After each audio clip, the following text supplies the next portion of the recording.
I'm Cheryl. And I'm Naima. We're three Black moms.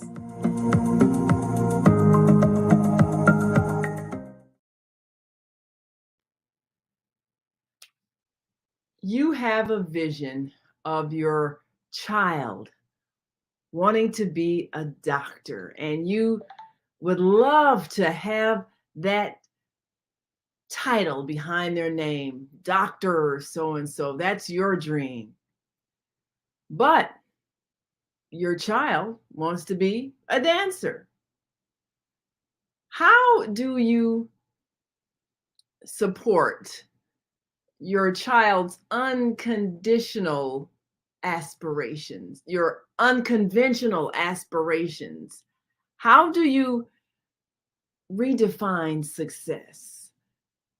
You know, many times our children have desires that reflect their creative energy, their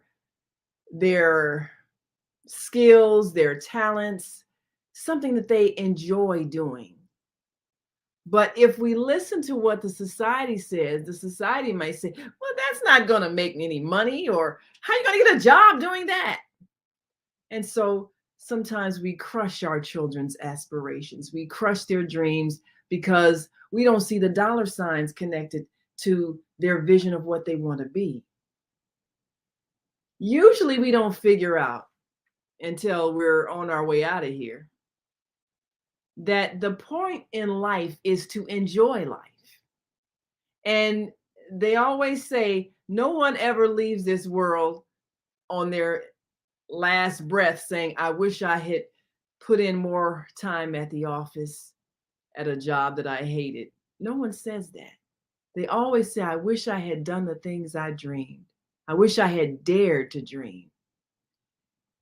And if we understand what success really is, success is joy in living. So can we allow our children to dream, even if what they envision for themselves doesn't sound like it's going to be a good job? Well, sisters, what do you think? What do you do if your child has aspirations for something unconventional that they'd like to be? And we're not sure they can make a great living at it or even a regular paycheck, but it's what they love. Can we be supportive and encouraging? What do you think? Part of that understanding and supporting your child who may choose some profession that you don't think is going to make them any money is being able to tap into what are your child's gifts? What are the special talents that you see that are going to bring fulfillment and enhancement in your child's life? We cannot live our shattered dreams through our children. Oh, maybe you wanted to be a network newscaster, which I always did, but that did not happen. I did not become Oprah like I make these jokes to my friends that I could have been. But to try and make that be something that I wanted my daughter to do, like when my oldest daughter changed her major from journalism to English and then got her major master's degree in Chinese language and culture. That was so far from the beginning of what I thought she was going to go into. And I had no problem with that. I had no problem with her falling in love with something that gave her fulfillment. Now, I will say, when my daughter Lorelai, she had been an artist from day one, from when she first started drawing at the age of 2. And at some point during her high school years, she got involved with Gallery 37, which was an art program downtown. And she had been part of another art program that was located downtown. And I remember one of my friends kind of cautioning me, saying, I don't know if I would let my child be involved with the teenagers from other high schools around the city downtown, because some of those kids are wild. And true to form, some of these other students from other schools were a little on the wild side. They were gifted, but it was during this time that Lorelai did some experimenting and things I wouldn't have approved of. In fact, her music teacher once caught her downtown smoking and came back and reported to me, I saw your daughter smoking a cigarette. I'm laughing now because I found out all these things like years later after my kids had stopped doing all their wild stuff, and it comes out in their Christian testimonies when they say what changed their lives at some point. But I allowed her to participate in Gallery 37 because it was an opportunity for her to explore deeply her artistic gifts, her talents, and be able to practice in other forms. And I am gratified because now she is getting, a couple of college art degrees in animation and in painting, and these are fulfillment type of things. She's even teaching a course in art, the students that she has. And she loves this. And I think it is important in our day and age to recognize that productivity does not equal fulfillment. Just because you are making a lot of money, that does not mean that you are being fulfilled in your inner being and something that brings you satisfaction and joy. Because I will tell you, as a person that has been involved in full-time ministry for many years, you don't make any money doing that. But if you love it, you are fulfilled. Well, I'd like to weigh in here too, because I kind of think the reason why I suggested this as a topic is because I think we have done a lot of course correction as a community. For one thing, I shared something, and I want to share this now if I can pull it up. I shared it on my Instagram page because it kind of spoke to how our community has been pigeonholed. And it's from a woman who's, and I don't know if this was hers, but this is what she had posted. Her name is Kezia M. Williams. She's at Kezia MW. I just want to give her due. And it says, tall Black boys can be engineers, architects, and attorneys, not just basketball players. Beautiful Black girls can be investors, accountants, entrepreneurs, not just models. Stop limiting the success of Black children based on their appearance. And I totally agree with that, because I think we have for so long and for so many generations been pigeonholed into either because they look a certain way, Black boys and some Black girls are athletic, and they're not given their due on something other than their physical attributes. And the same thing with when, a few generations ago, our people were not given anything other than trades to go to. So we've got 400 plus years of course correcting on what is the limit for our children.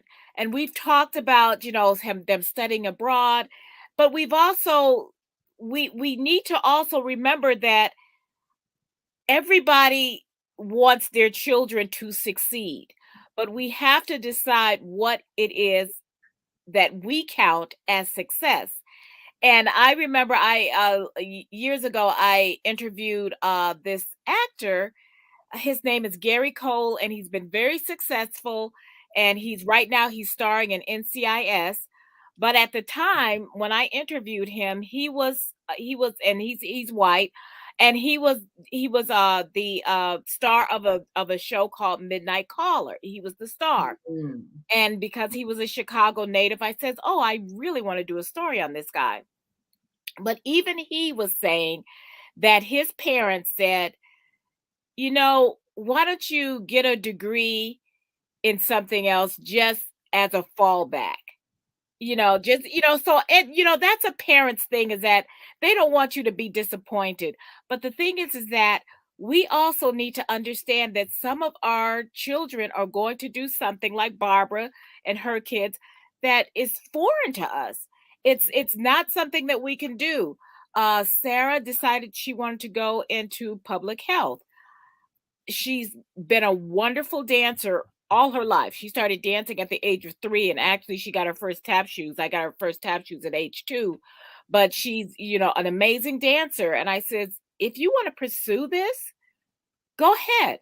You have my full support. But she decided that she wanted to do something because she knows that a dancer's life is short-lived. So she wanted to do something a little bit more substantial. And if her dream job was to dance on the stage behind Beyonce or something, I would have said, go for it. And this is what we want to do with our children. Sometimes, like Barbara said, you see their gifts and sometimes you don't. Sometimes you may only hear about their aspirations.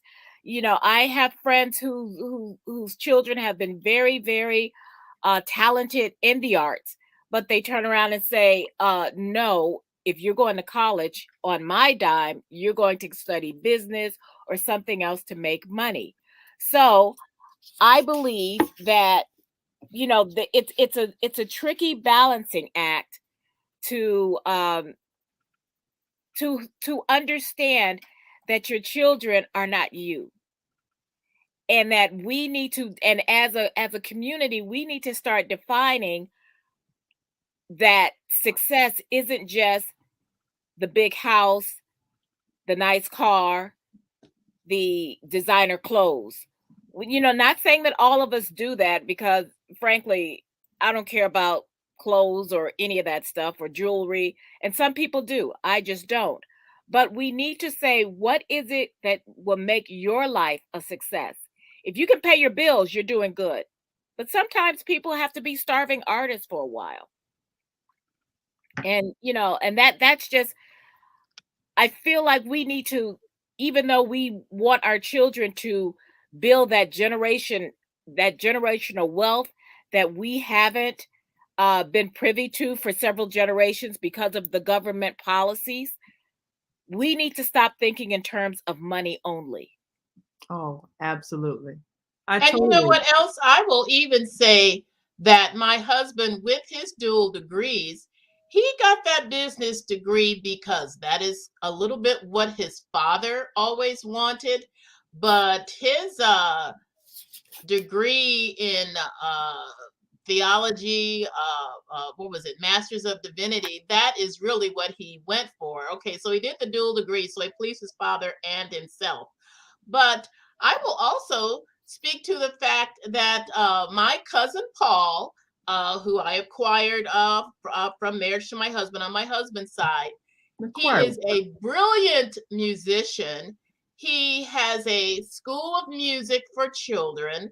But when he was going into music, his dad said to him, you need to get a degree in business or something to fall back on To in fall case back this on. doesn't happen. This Yes. isn't.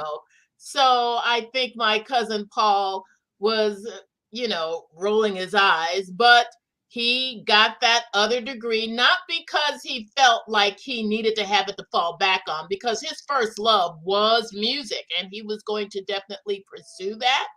But he got the degree in English or business or whatever his other degree was, just so that his father would be satisfied and not fearful that his son was not going to be successful. But Paul's thing is music, and his music career has taken off in terms of stage performances. And like I said, the School of Music for kids. All kids love music, and he has used that for many, many years. But it's one of those talents that gives him fulfillment. And I'm sure at this point in his life, it pays the bills. But a lot of our starving artists and writers and singers, they wait tables on the side so that they can pay the bills. Until But they can get that break. And this is yeah, the thing, is that sometimes your child may go into a profession or a vocation that doesn't necessarily pay money, or a lot of money. Maybe they want to go into nonprofit. Now, when I went into the trade of journalism, I figured I would just be poor my whole life, but I wanted to write. I wanted to be a sports writer. My first job out of college, and it was many years ago, more than 4 decades ago, but I made $8,000 that year. That was my first year out of college. I didn't make any money. Then I made like about $4,000 more the next 4 or 5 years when I moved and got on a daily paper. I didn't, and then I doubled it when I moved to the East Coast. But the thing was, I never, until I got into a major metropolitan area and a major metropolitan newspaper, I was not making a lot of money, but it was okay because I was doing what I wanted to do. And it wasn't until I got to the point where I was on a guild paper that I was making like really good money, and it really surprised me that anybody could make it. Of course, at that time, newspapers also became a little bit more corporate, so I guess there was the good and the bad. But that's the thing, is that if you're, maybe your child wants to go into public health or nonprofit or some kind of something, and nonprofits, a lot of people make money on nonprofits, but they're usually the CEOs that make the money on the nonprofits. And a lot of times people don't make the money that they would if they went into the public sector. Or maybe they want to become social workers, and social workers are woefully underpaid. Maybe they want to become a teacher. They're also woefully underpaid.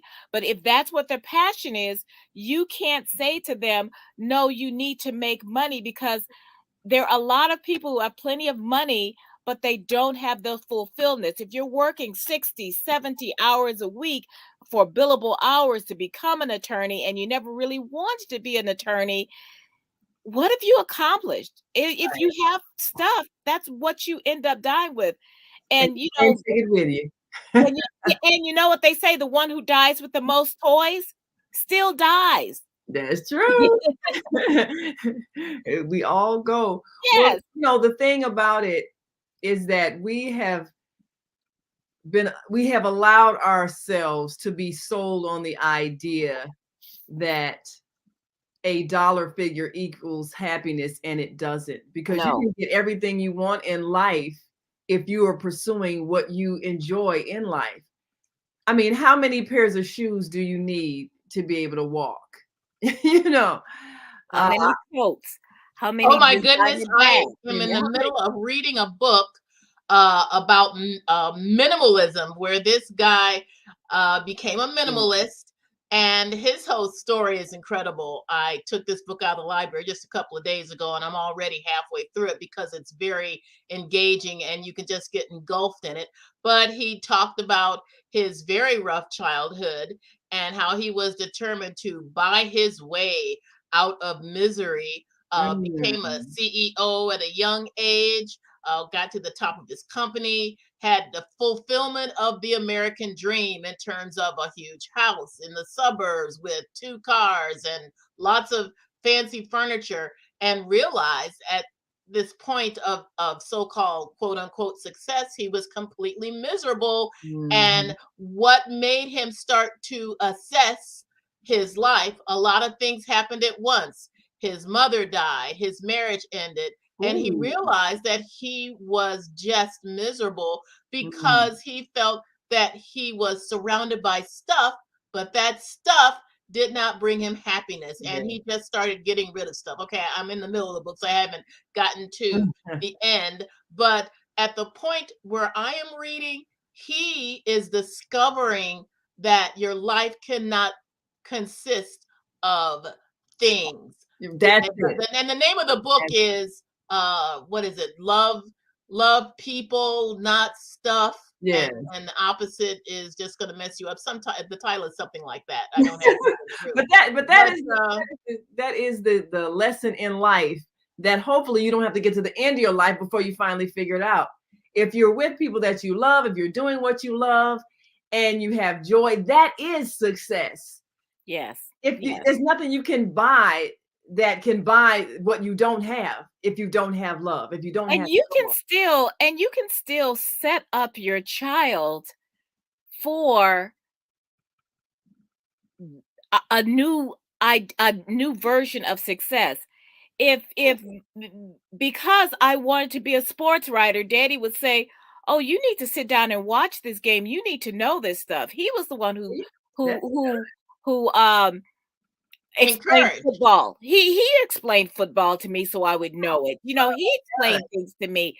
So, and so I it was never one of those, "Oh, you're not going to make enough money and that you need to go into this." And there was a one time that at one point everybody wanted all the black kids to be engineers, Yeah. you know, Yeah. or architects, and that's fine if that's what your passion That's is, your but passion. it was more about you need to be engineers because engineers make money. Yeah, that's the current thing now. So everybody, you need to You just be know, an engineer. now, everybody wants to get into coding or STEM, and Yeah, STEM is good if that is your passion. yeah, But if you have a child that says, "Okay, I want to be a singer or I want to be a dancer," you know what? Take some money, get them exposed to those things. There are free right. programs. If you don't have them, encourage those things in your school. Find someone who maybe do a trade or give your kid piano lessons or voice lessons for not too much money and see if they still want it after they've had to work at it. And Yeah, that was one thing that I always said we became the people that I used to make fun of because, my in-laws, their kids did everything. Well, we only had that's one kid, so right. she did everything. Anything she was expressed interest in, except for hockey. I told her no, I wasn't getting up early. Um, but everything else, she had all kinds of dance classes. She had piano, she had voice, she learned how to do a baton. I did had ice skating lessons. Everything that she pretty much wanted to try, we let her try because you know what? You're a kid. Something will stick. Right. And if she had, like I said, if she had decided she wanted to be a professional dancer, I was all for that. But now she's dancing. She still dances, and she dances in a group. So and it does perform. They do perform. So she still has that passion, but she can't. She doesn't make money from it. But you know what? It gives her joy. And And that's what so you want them to and, have. and, and that's what you want to do. You want your children to, they're not going to be children forever. In fact, they're going to be Right. children for just a short time. So let them try to discover what will bring them joy. And maybe they want to do something for a while and then maybe they're going to want to stop. And we've talked about letting them quit teams and things like that. But you have to let them at least explore and maybe something will stick and maybe it's not the thing that you had. People say, "Oh, she's such a talent." I said, "Yeah, well, it didn't come from me, it came from God." Yeah, you and know that's the so thing to remember. If your child has a God-given talent, they have it for a reason. They're supposed to express it and not be crushed by our limited visions of what they can be or what they can do. yes. We got a viewer that has a comment. James Lester says, dreams are like rainbows, he says. And he said, create your dreams. Uh, uh, create your dreams is personal. As a child, I explored nature to teach me something about my life. Stay rooted with nature of the sun, star, universe, and uh so my dreams can guide me into greatness.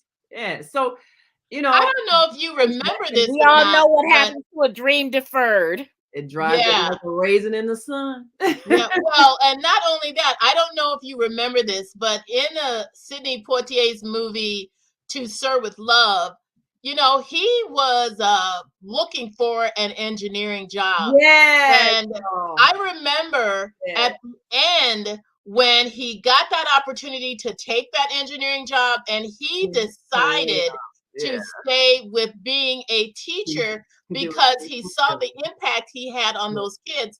And I remember Mama being mad. She was I Mama remember that said, too. you When know he what, said that, I Mama was remember like, that. oh, they always want to make a black man not take the right kind of job. You know that he would really be an I engineer, a remember teacher. that. And she was just upset.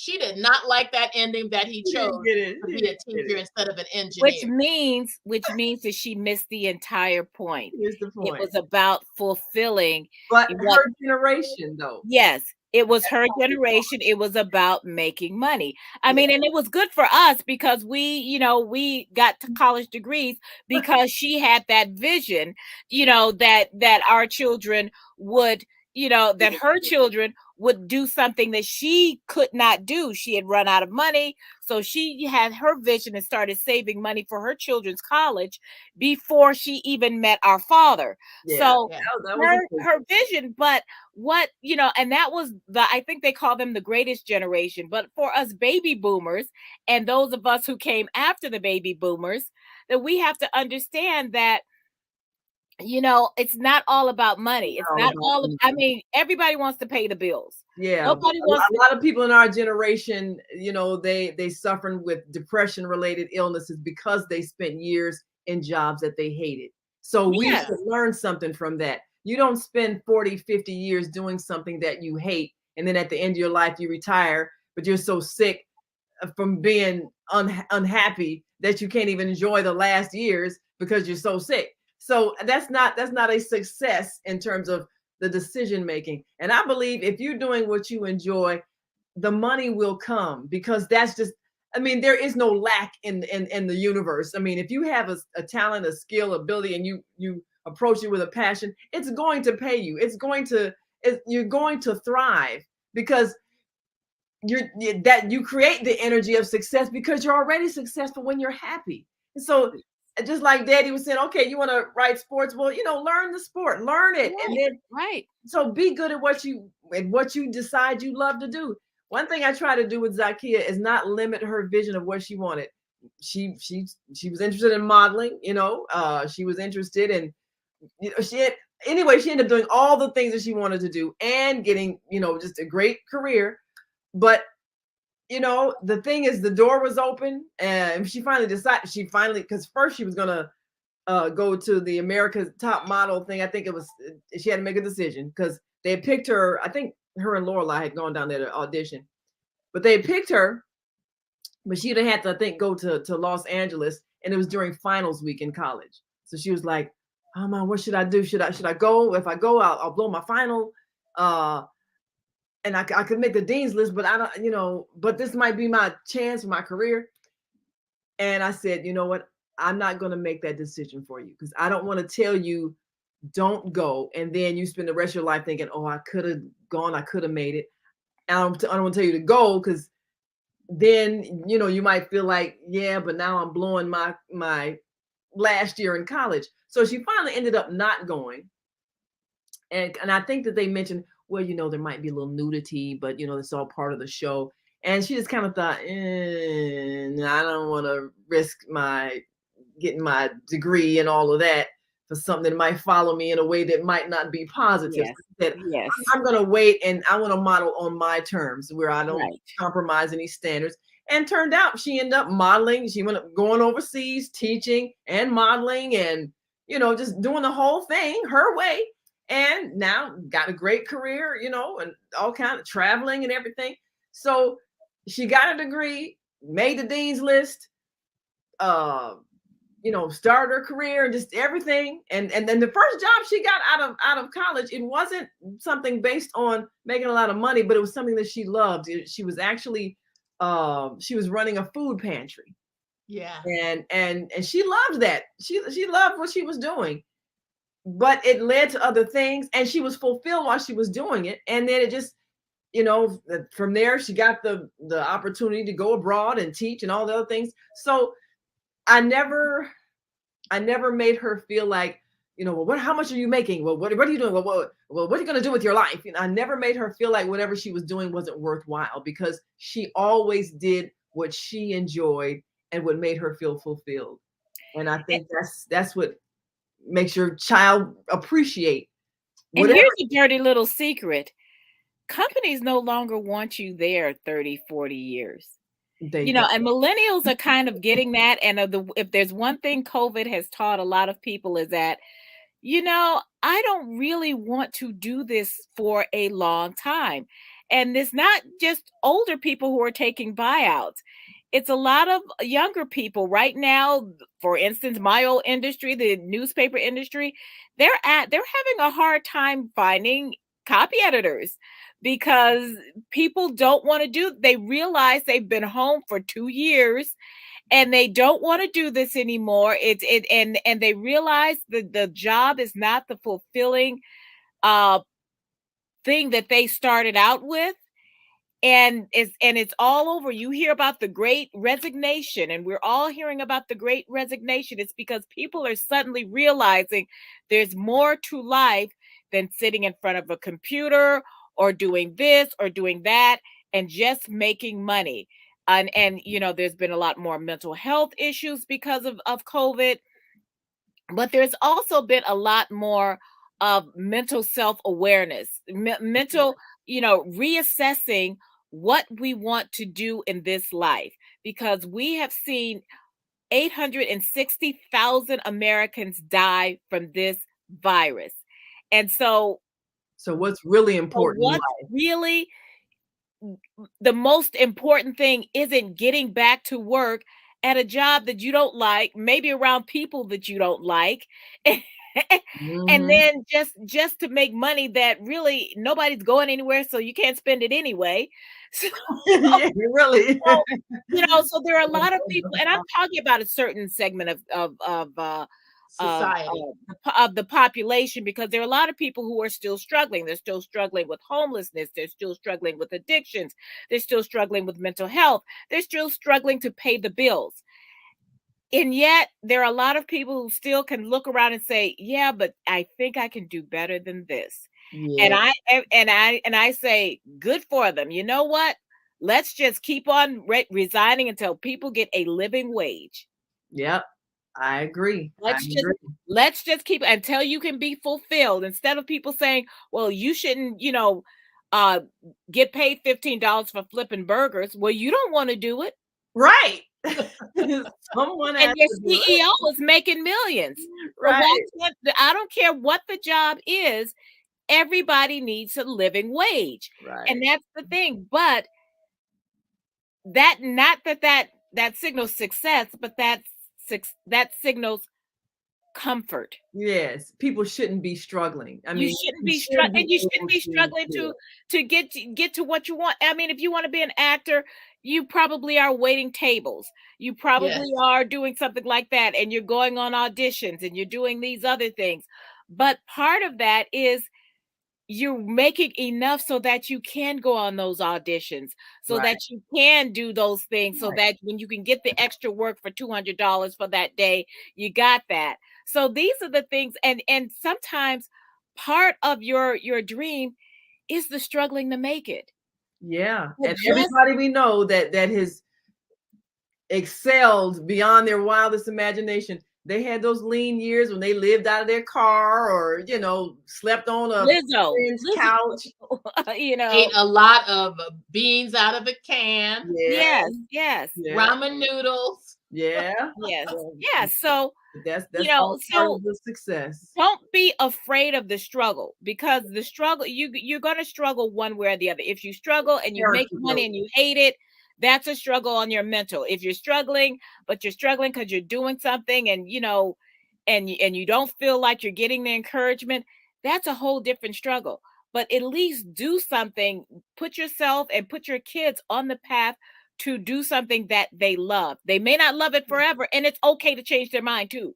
Yeah. Absolutely. Because Yes. there's no reason to be stuck in something that you've tried and realize, I don't want to do this for the rest of my life. Right. And it's okay to change your mind midstream, Yeah. especially if you're young and you have many options available and many opportunities to try all kinds of things. I remember in Raising in the Sun when the grandmother was Yeah. judging her daughter, who said, "What are you doing now? You didn't even use that photo equipment that you had. Why are you always flitting from thing to thing?" Yeah. And the daughter is saying, "Well, I need to express myself," and Yeah. her mother did not quite get it. And I understand that because it's expensive. haphazard type of thing where Yeah. you don't really know what you want to do. Yeah. But See, she that was young enough generation, to they try didn't they things. didn't understand that. That was the practical generation. Like, look, you have to make decisions that are gonna help you survive. You know, all this exploration of, find yourself. No, we don't have time for that. We're You Pick can not up doing find that. yourself. you can Well, work. you can look around when you're not working, and that still goes. Yeah. That still Yeah. goes.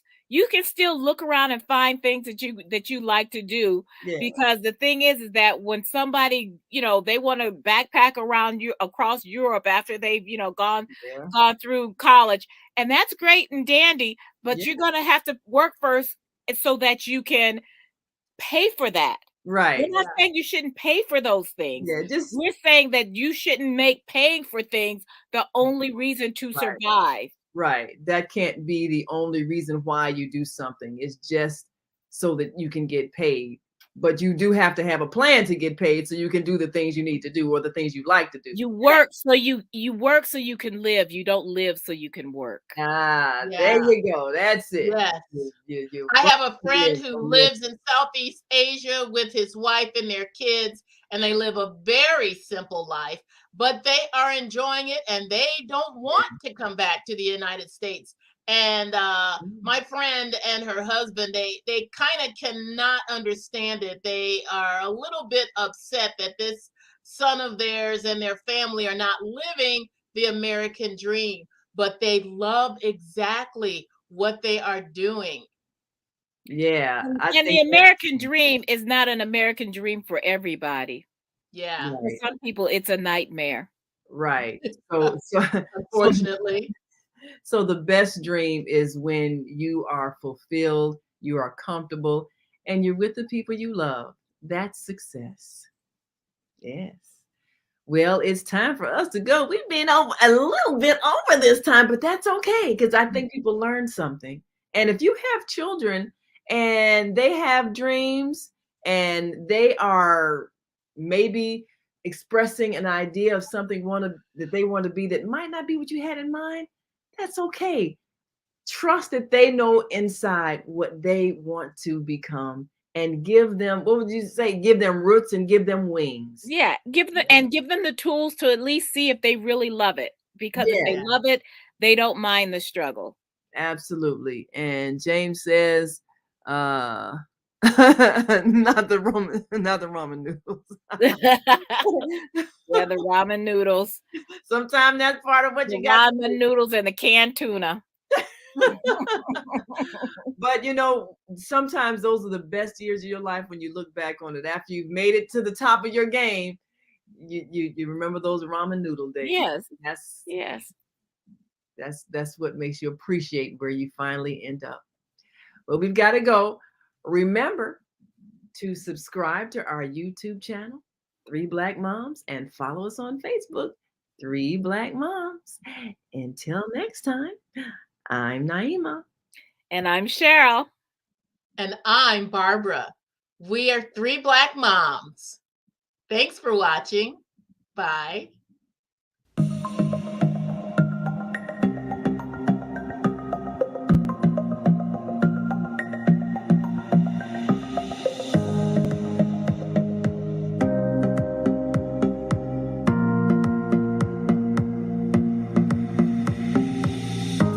Hi, I'm Barbara. I'm Cheryl. And I'm Naima. We're Three Black Moms.